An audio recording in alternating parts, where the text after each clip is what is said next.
It's been an absolute joy to be a county commissioner for the past 15 years.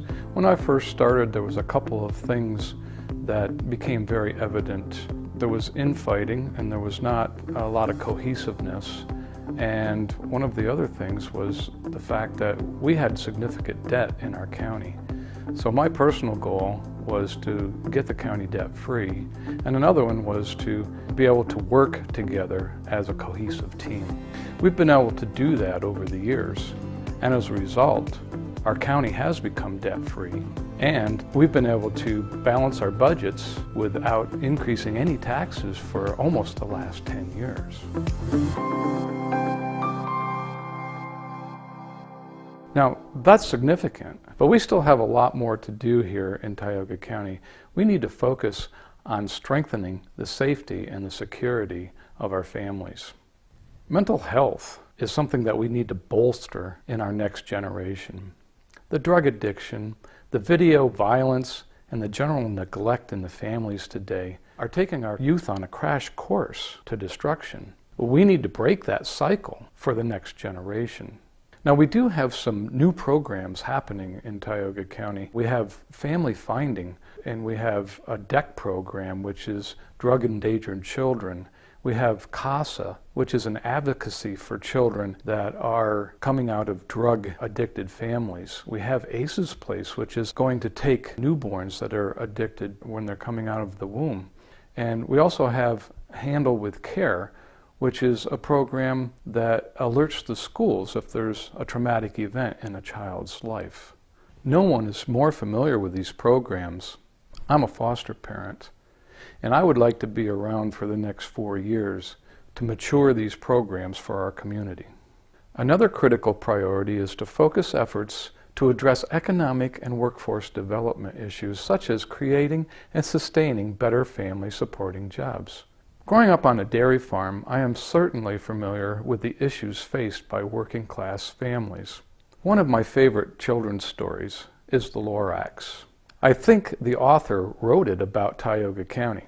The Onceler comes to town and he starts chopping down the trees. And the Lorax shows up and he warns the Onceler about chopping down all the trees. Well, toward the end of the story, the Lorax leaves because all the trees are chopped down, but he leaves behind a pile of stones with one word, and that word is unless.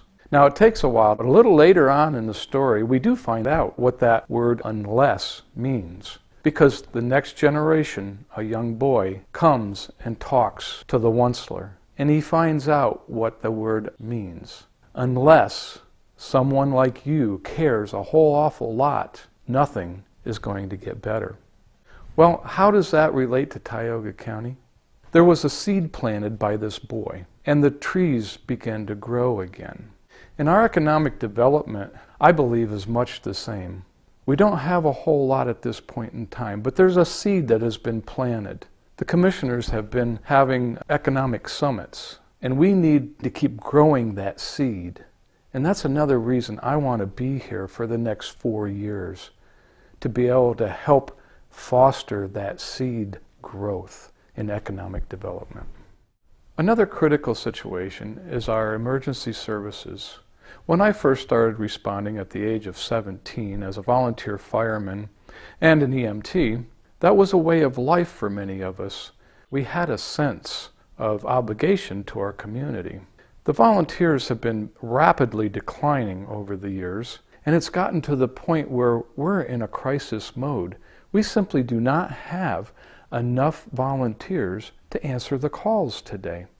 The last year or so, I've had the privilege of working on what they call the SR6 Commission, and we've just started a task force called the EMS Task Force at the County Commissioners Association, which I have the privilege also of chairing. Now, we need more time to be able to figure some of these issues out. So I'm asking for your support for another 4 years so I can continue working on that. Bottom line is, we need to find new ways to ensure timely responses when our residents are in need and call 911. And finally, our beloved senior citizens. They need to be able to keep the services that they've worked so hard for over the years and deserve.